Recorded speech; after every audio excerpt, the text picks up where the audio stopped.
दोस्तों नमस्कार, स्वागत है आपका यूट्यूब चैनल एबी टेक में। देखिए यहाँ पर अपडेट है कि नए साल में पीसीएस के 1850 से अधिक पदों पर होगी भर्ती।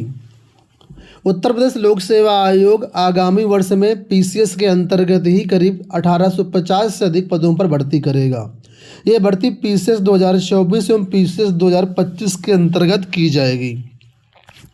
आयोग ने सोमवार को पीसीएस 2025 प्रारंभिक परीक्षा का परिणाम घोषित किया।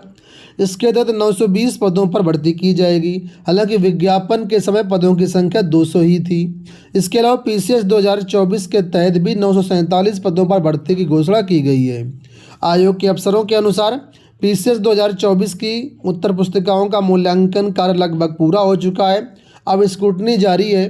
फरवरी मार्च तक मुख्य परीक्षा का परिणाम घोषित करने की उम्मीद है। आयोग के अफसरों के अनुसार इसके बाद इंटरव्यू करा करके मई तक अंतिम परिणाम जारी करने की तैयारी है।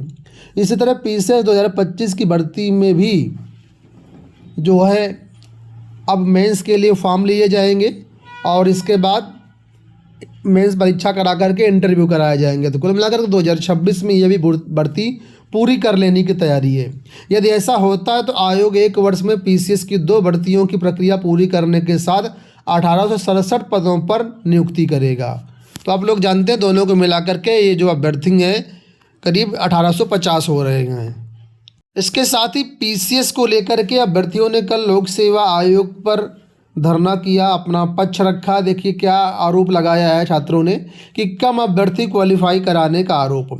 लोक सेवा आयोग की ओर से सोमवार को घोषित पीसीएस प्रारंभिक परीक्षा के परिणाम पर भी छात्रों ने आपत्ति जताई है।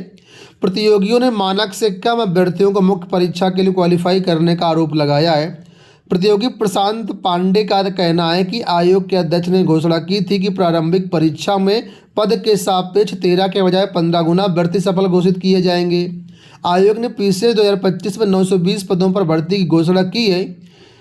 प्रशांत का कहना है कि इस लिहाज से 13,800 अभ्यर्थियों को मुख्य परीक्षा के लिए क्वालिफाई किया जाना चाहिए, लेकिन 11,722 अभ्यर्थी ही घोषित किए गए हैं सफल, जो 13 गुना भी नहीं है। उन्होंने इस पर अपनी आपत्ति जताई है। छात्रों ने इसे पारदर्शिता से समझौता बताते हुए कड़ी नाराजगी जताई है। छात्रों ने यह भी कहा कि फाइनल उत्तर कुंजी और श्रेणीवार कटऑफ जारी न करना पूर्णतः अनुचित है।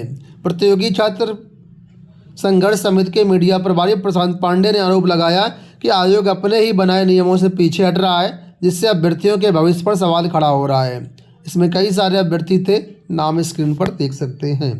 तो कुल मिलाकर के पीसीएस 2025 पर छात्रों ने कड़ी आपत्तियां जताई हैं।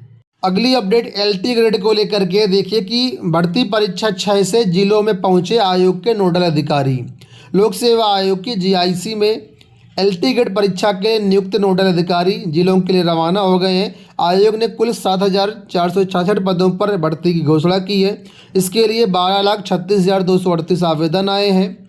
परीक्षा 6-7 इसके बाद जो है आई थिंक 21 को परीक्षाएं हैं और इसमें जो पहले और दूसरे दिन की परीक्षा यानी गणित, हिंदी, विज्ञान और संस्कृत, ये 4 विषयों की परीक्षा 6 और 7 को लगी हुई है। ठीक है, तो इसके लिए जो भी नोडल अधिकारी बनाए गए हैं वो जिलों के लिए रवाना हो चुके हैं। केंद्र व्यवस्थापकों से समन्वय स्थापित करके इसमें परीक्षा कराने की पूरी तैयारी इस समय चल रही है। तो जो भी अभ्यर्थी एलटी ग्रेड का फॉर्म भरें, आप लोग अपनी तैयारी जी जान से कर लीजिए। समय बहुत कम बचा हुआ है, ज़्यादा से ज़्यादा प्रैक्टिस करिए। कल उत्तर प्रदेश शासन की तरफ से वर्ष 2026 के अवकाशों की सूची जारी की गई है। कैलेंडर 2026 जारी किया गया है। इसमें कुल मिलाकर के 24 सार्वजनिक छुट्टियां बताई गई हैं। ठीक है, यानी साल भर में 24 छुट्टियां रहेंगी सरकारी। इसमें जो सर्वाधिक छुट्टियां हैं वो इस बार शनिवार रविवार को पड़ रही हैं। करीब 6 सार्वजनिक अवकाश हैं जो शनिवार रविवार को पड़ रहे हैं। सामने स्क्रीन पर आप लोग ये छुट्टी की जो सूची है आप लोग यहाँ पर देख सकते हैं। यहाँ देखिए अपडेट है कि पर्यटन विभाग में अब सीधी भर्ती और पदोन्नति से भरे जाएंगे पद। मुख्यमंत्री योगी आदित्यनाथ की अध्यक्षता में कैबिनेट की बैठक में कई अहम फैसले हुए हैं। तो उत्तर प्रदेश के पर्यटन विभाग में संरचनात्मक सुधार की दिशा में बड़ा कदम उठाया गया है। विभाग में व्यापक संरचनात्मक सुधार करते हुए उत्तर प्रदेश अधीनस्थ पर्यटन सेवा नियमावली 2025 का प्रख्यापन किया गया है। नई नियमावली के तहत पर्यटन अधीनस्थ सेवा संवर्ग में प्रकाशन अधिकारी, अपर जिला पर्यटन अधिकारी तथा पर्यटन सूचना अधिकारी के पद अब सीधी भर्ती तथा पदोन्नति के दोनों के माध्यम से भरे जाएंगे।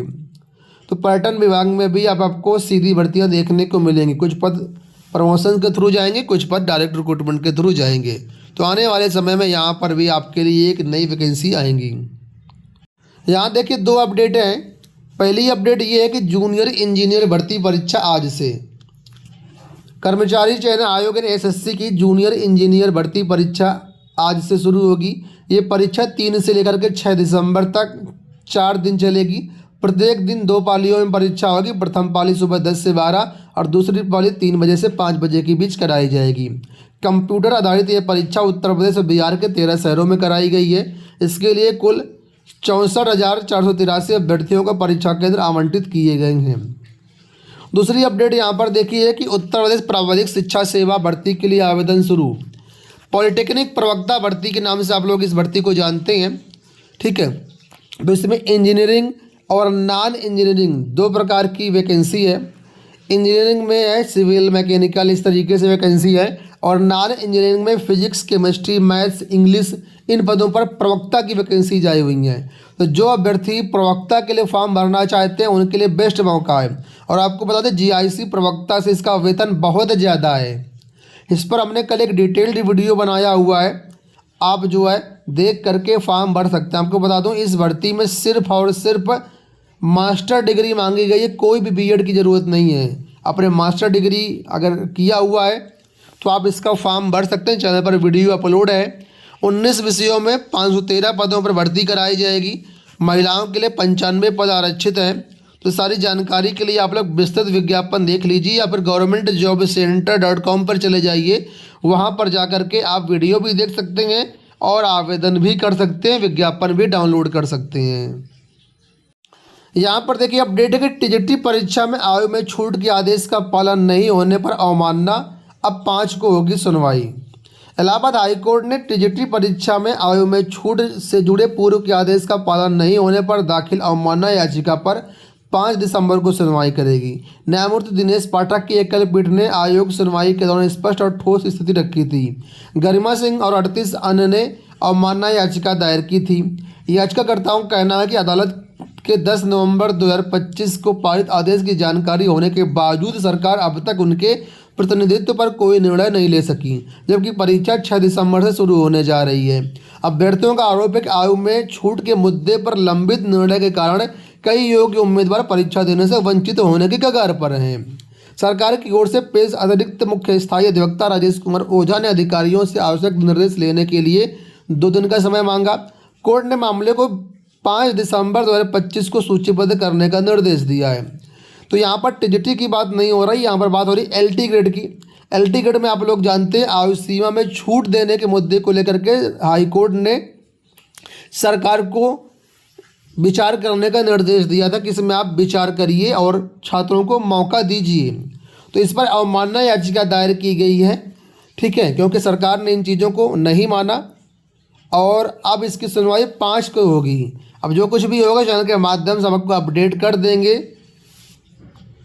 दोस्तों उम्मीद करेंगे वीडियो आपको पसंद आया होगा। इस वीडियो में इतना ही, धन्यवाद।